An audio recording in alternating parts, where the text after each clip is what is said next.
Hey everyone, in this video I'm going to talk to you about the vertex, focus, and directrix of a parabola. Okay, so let's recap what a parabola is. It's the graph of a quadratic function. Now, how does it relate to the focus and directrix? Well, a parabola can also be defined as the collection of all points that are equidistant from a fixed point called the focus and a fixed line called the directrix. Okay, so what does that mean? All right, so let's say you have a point. Start off with a point. All right, that point would be your focus. Okay, so the next thing you'd need to draw is a directrix, which is a perpendicular line. So construct a line that runs perpendicular through or beneath that focus. Okay. So how does a parabola relate to the focus and that perpendicular line, the directrix? Well, it's it's a collection of all the points that run between the focus and that directrix. So again, what does that mean? Well, if it's running between it, you need to go exactly halfway in between. So if you were to put a point halfway in between the focus and the directrix, that point would be the vertex of your parabola, which is how it's defined here in green. You know, you're typically used to seeing the vertex as the highest or the lowest point in a parabola, but we're talking about kind of a different definition of a parabola here. So the vertex also means this. Okay, so that point that's halfway in between the um, focus and the directrix is your vertex. So therefore, these are equidistant apart. The vertex is equidistant from the directrix as it is from the focus. And so, starting off with that line, you know that's the same. So if you were to construct another line, if you were to draw a point um, out here where this line is, if you were to calculate the distance it is from the focus to this point out there, and then the distance from this point, and then you would need to go straight down, since all the lines go straight down to the directrix, it would be the same distance. So if you were to draw a line here, going from here to here, and then take that intersection, or that point, I guess I should say, it's not an intersection yet, then go down to the directrix, it would be the same distance, okay? So if you were to just keep doing that, keep drawing these equidistant lines or whatever, all these points where these equidistant lines would meet would form a parabola. And really, that's kind of like, that's the best I think I can explain this. It is kind of a confusing concept. And so I will put a link to the Khan Academy video. They have several videos over these, and Khan Academy is really good. So just check those out. The links will be in the description, okay? Let's just go right into the math portion of it. So the majority of the time, we're going to be dealing with this with our parabolas being at the origin, meaning 0, 0.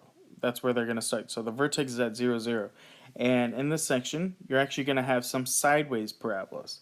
How would you get a sideways parabola? It's going to be an x equals form, okay? You know, a normal parabola that opens up y or down is going to be in y equals form, okay? And so, how are we going to write an equation when given the focus or the directrix? Well, you see this key letter here is P. The focus is defined as 0, comma P. Again, this is when the vertex is at 0, 0. And you have the directrix as y equals negative P. So it's the same number, just the reverse sign. You take that letter P and plug it into this 1 over 4, and then just throw it by an x squared, and you'll have your equation. So let me show you what I mean.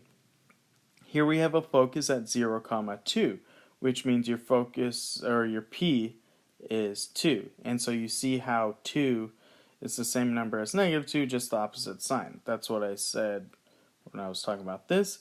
And then I also wrote it down right here. When directrix is in y equals, you're going to use this 1 over 4x squared. and P is going to be the number that the directrix equals, but it has the opposite sign. And then when your directrix is x equals, you're going to have an x equals equation, but it's the same thing, 1 over 4p, only it says times y squared this time. Alright, so p equals 2. That's really all you need to know. Your equation is going to be 1 over 4 times 2 x squared. So 1 over 4 times 2x squared is 1 over 8 x squared. That's it. That's my equation. Okay? So that parabola runs through here in blue. Alright? Every distance from the focus to the edge of that parabola, and that edge of the parabola down to the directrix, it's the same distance. Okay? That's kind of what I was saying before. So, what if your focus is a fraction? That's the only really way I can change this up. Look, it's an x equals right here. So you'll notice that when it's an x equals, the focus is at p comma 0 now instead of 0 comma p. That's the only thing that happens. See, so you're flipping the x and the y, you're flipping the order of the coordinates, but the directrix is still x equals negative p, whereas before it was y equals negative p. It's still the negative p for the directrix. You're still going to flip that sign. So the directrix is x equals 1/4, so your p is negative 1/4, and see the p is directly in the focus, so I can say p equals negative 1/4. So how does that help me? You're going to say x equals 1 over 4 times, and then you're going to write negative 1/4 right here, and then you say y squared. So what does that simplify to get? That just simplifies to get x equals negative y squared. Remember, you can throw a negative 1 there. It's the same thing. The only thing is, if there's not a number written there, if there's no coefficient there, it's understood that the coefficient is 1. So I'm just going to leave it as x equals negative y squared, and that's all I have to say about that. So on this next page, this is how you would write an equation with the vertex being at h comma k, meaning the vertex is not at 0, 0. The only thing is, for the purpose of this class, all we're really going to talk about is the vertex being at 0, 0. So what I'm going to do is I'm going to show you me plugging in my numbers 0, 0, and it's going to be exactly the same as this bit right up here. But this last example here would be me changing where the vertex is. It's not going to be at 0, 0. And it's just a little bit more complicated, but it's still the same thing. I don't know. On this section, we're going to determine the equation when given the vertex and the directrix. Before we were given the focus and directrix, with it understood that the vertex was at the origin. And so after that, we're going to identify the focus and the axis of symmetry. Okay? So, or in addition to that, I should say. If the vertex is at 0, 0, your h and your k are 0, 0. And your directrix is y equals 2. So, if your vertex had moved, your directrix is y equals k minus p. And your focus is h comma k plus p. Okay, so directrix is y equals k minus p. So if I plug in what I know for y, it's 2. What do I know for k? It's 0. I don't know what p is. Okay, so 0 minus p equals 2. Well, if I have 0 minus p, that's the same thing as saying 2 equals negative p. So if 2 equals negative p, then positive p is going to equal negative 2. And, we could have just jumped to that conclusion because we knew vertex is at 0, 0. And earlier I told you that the directrix is y equals negative p. So you just changed the sign on that directrix. So, yeah, that's just kind of like proof, I guess, of p being equal to negative 2. Now, plug in everything you know. You know h, k, and p. So you have your formulas right here. See, this is x minus h squared plus k. That's your vertex form. We went over that in 3.1 and 3.2. Okay, so you're just going to plug in everything. We know what p is now, and we'll get our equation and we'll get our focus. Okay, so my focus is defined as h comma k plus p. So h comma k plus p would be 0 comma 0 plus negative 2, or just 0 negative 2 when it simplifies. What's my equation? My equation is y equals 1 over 4 times p times x minus h squared plus k. So plugged in everything, 4 times negative 2, x minus 0 squared plus 0. That basically just gets you y equals negative 1 over 8x squared. Alright, and then I also said in the directions to identify the axis of symmetry. The axis of symmetry is just x equals h, so x equals 0. And so you see that, I think I might have skipped over it earlier, x equals h is your axis of symmetry, y equals k is your axis of symmetry for sideways parabolas. Okay, so we did all this work, but it's basically the same exact thing as what I did on the first two examples, if you look at it. My p was the reverse sign of the directrix, and my focus, it was 0 comma p, so 0 comma negative 2. Alright, and then my equation was just multiplying times that p, and there was nothing else added to it. Okay, and then I just added the extra note, axis of symmetry. If your vertex is at 0, 0, and it's opening up or down, your axis of symmetry is x equals 0, no matter what. If it's opening left or right, it's going to be y equals 0. Because remember, x equals 0, or x equals anything, goes straight up and down. They make vertical lines because they're running through the x-axis. Okay.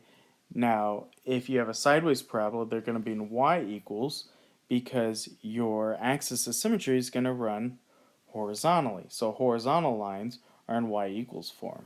Okay. So anytime your vertex is at 0, 0 and you need to identify the axis of symmetry, just x equals 0 or y equals 0, depending on if the parabola is opening up or down or opening left or right. Okay, that being said, number 2, vertex is at 0, 0, directrix is at x equals 3. So you have an x equals parabola here. So we can say that my p is going to be negative 3, which means my focus is going to be negative 3 comma 0. Okay, remember the p comes first when you're in x equals form, and the p comes second when you're in y equals form. The axis of symmetry here is going to be y equals 0 because you have an x equals equation, so you're going to have a sideways parabola. And now we just need to identify the equation. The equation is just simply 1 over 4 times p of negative 3 x squared.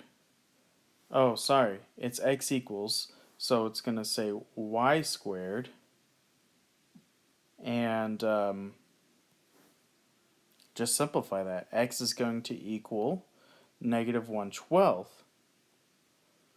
y squared. And that's it. Let's do 2 more examples. So in this example here, the vertex is at 0, 0 again. The directrix is at x equals negative 9. So we have another x equals directrix, which means I'm going to have an x equals equation. Okay, if it's in y equals, you're going to have a y equals equation. All right. So anyway, p is going to be positive 9. So my focus is at positive 9 comma 0. My axis of symmetry is y equals 0. And because that's y equals k, if you look up above, k is 0. My equation, x equals 1 over 4 times 9 y squared. So x equals 1 over 36 y squared. So this last example here, you have a vertex at 2, 4 and a directrix at y6. So I'm going to actually need to apply every bit of formulas that I did before because it's not going to be exactly the same as all the other ones. But it's not terribly difficult because we're just, enhancing the formulas, so to speak. Okay, so we have a y equals directrix, which means we're going to have a regular parabola opening up or down. Your axis of symmetry will be x equals, so it's x equals h. So it's x equals 2 before they were equal to 0. So, because your vertex was at 0, 0.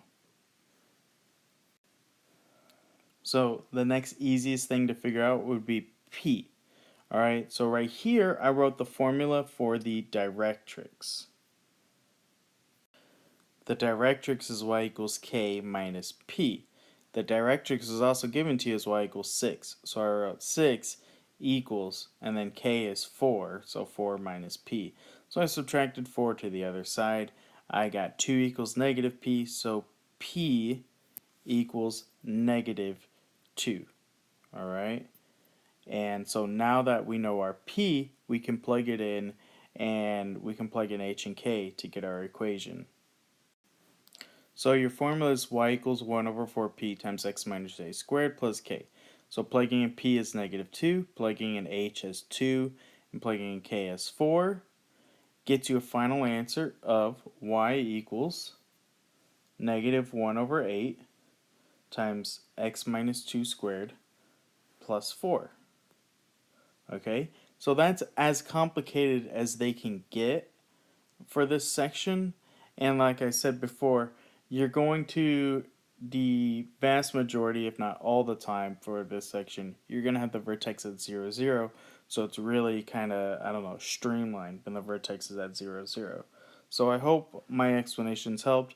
If not, leave me a comment or question below. Maybe I can address it. And again, check out those Khan Academy videos because those are really good. Alright, bye everybody.